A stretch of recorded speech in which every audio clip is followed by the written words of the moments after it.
You are exhausted, deeply, fundamentally exhausted.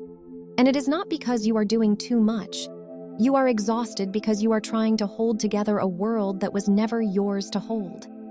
You spend your days attempting to dictate the weather of your life, the opinions of your peers, the outcomes of your projects, the unpredictable chaos of the future. You are trying to grip water, and your hands are cramping from the effort. This is the core tragedy of the modern mind. We have convinced ourselves that if we just worry enough, if we just plan meticulously enough, if we just hustle hard enough, we can force the universe to bend to our will. Think of this delusion like standing on the shoreline, screaming at the tide to stop rising. You plant your feet in the wet, shifting sand. You brace your legs. You push your bare hands against the crushing weight of the freezing ocean waves, convinced that your sheer willpower can halt the moon's gravitational pull. It leaves you soaked, freezing, and utterly defeated. Your brain forces you into this futile battle because it is terrified of vulnerability. When faced with the vast, chaotic uncertainty of tomorrow, your amygdala interprets a lack of control as a literal threat to your survival.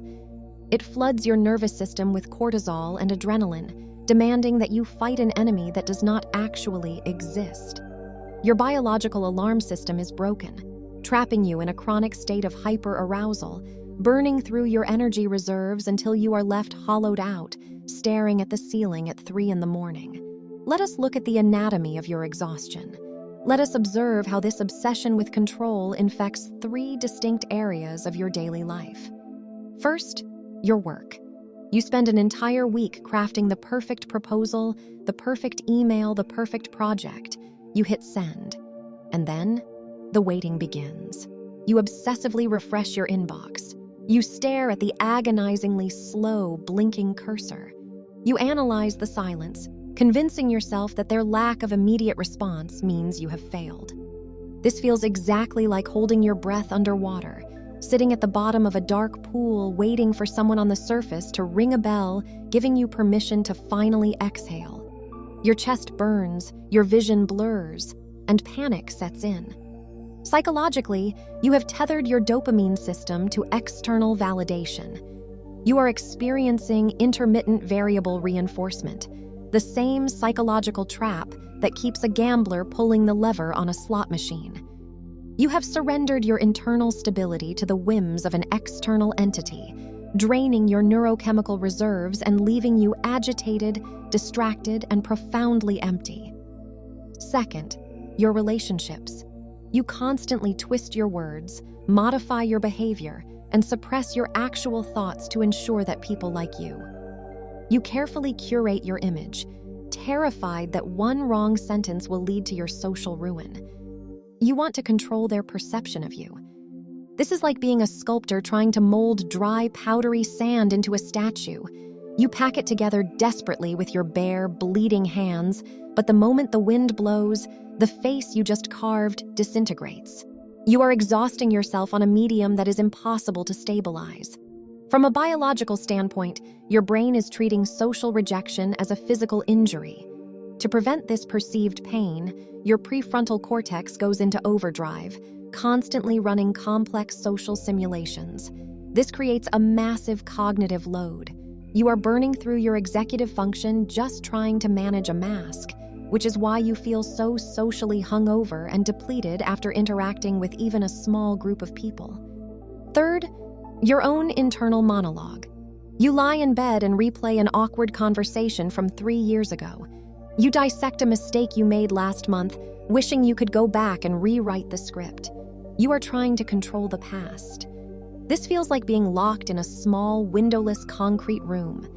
In the center of the room is a vintage phonograph, playing a scratched, distorted vinyl record of your worst failures. The needle is stuck in the groove, playing the same terrible noise on an endless, deafening loop, and your hands are tied behind your back so you cannot lift the needle. This is your brain's default mode network running completely unchecked. It confuses endless rumination with productive problem solving. Your mind believes that if it just replays the trauma enough times, it will magically discover a way to change history, keeping you trapped in a biological feedback loop of stress for an event that has already turned to dust. 2,000 years ago, a man born into slavery understood freedom infinitely better than we do today. His name was Epictetus. He lived a life where his body, his labor, and his physical comfort were dictated by brutal masters. Yet, he cultivated a mind so untouchable, so deeply serene, that emperors sought his counsel. His entire philosophy rested on one brutal, liberating truth. Some things are up to us, and some things are not. Your thoughts, your impulses, your daily actions, and your character, these are up to you. Your reputation, your wealth, the economy, the weather, and what your co-workers whisper about you in the hallway, these are not up to you. Every ounce of your suffering comes from trying to control what is not yours. Consider the metaphor of the Stoic Archer. Imagine him standing in a quiet forest. He focuses on what is entirely within his domain. He feels the damp earth beneath his leather boots, grounding his stance. He traces his fingers over the rough grain of the yew wood bow. He controls the depth of his breath, drawing the cold morning air deep into his lungs. He controls the tension in his shoulders as he pulls the woven string back, feeling it bite slightly into his leather tab. He controls the precise moment his fingers relax, letting the arrow fly. But the very millisecond that arrow leaves the bowstring, his control evaporates.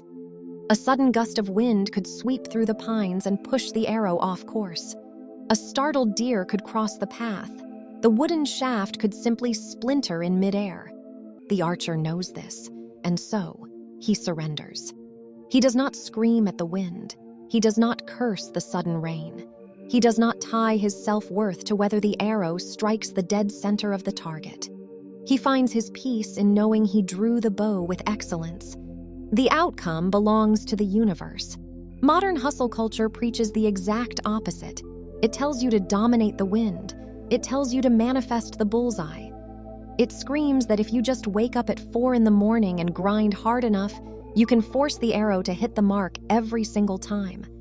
This cultural lie creates what psychologists call an external locus of control.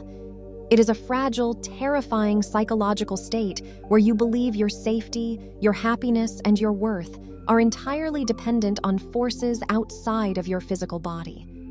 When you live with an external locus of control, every failure is a catastrophe, and every success is just a temporary relief before the next threat arrives. But when you adopt the mindset of the archer, you shift to an internal locus of control. You anchor your identity entirely to your effort, your integrity, and your daily practice. You detach from the result.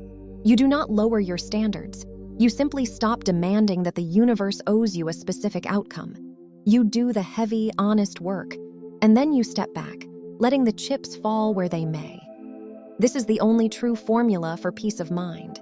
The antidote to your misery is not a vacation. It is not a new productivity app. It is a radical, aggressive acceptance of reality, and you are going to practice today. Here is your remarkably simple, almost insultingly easy action step. Take a physical piece of paper and a pen.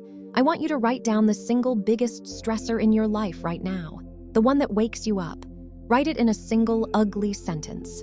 Now, draw a circle around the specific words in that sentence that represent things you can physically change with your own 2 hands today. If your stress is an upcoming job interview, you can circle your preparation, your research, and your breathing.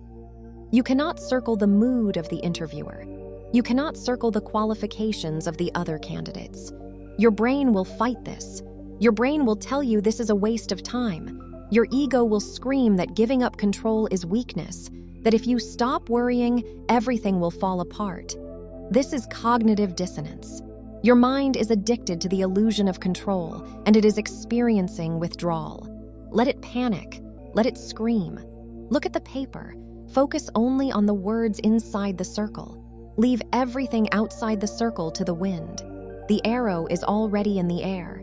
You have done your part. You have drawn the bow. You have released the string. To run after the arrow now, waving your arms and shouting at the sky, will not change its path. It will only make you look foolish, and it will only break your spirit. Lower the bow, take a breath, let the wind do what the wind will do. Stay unrushed.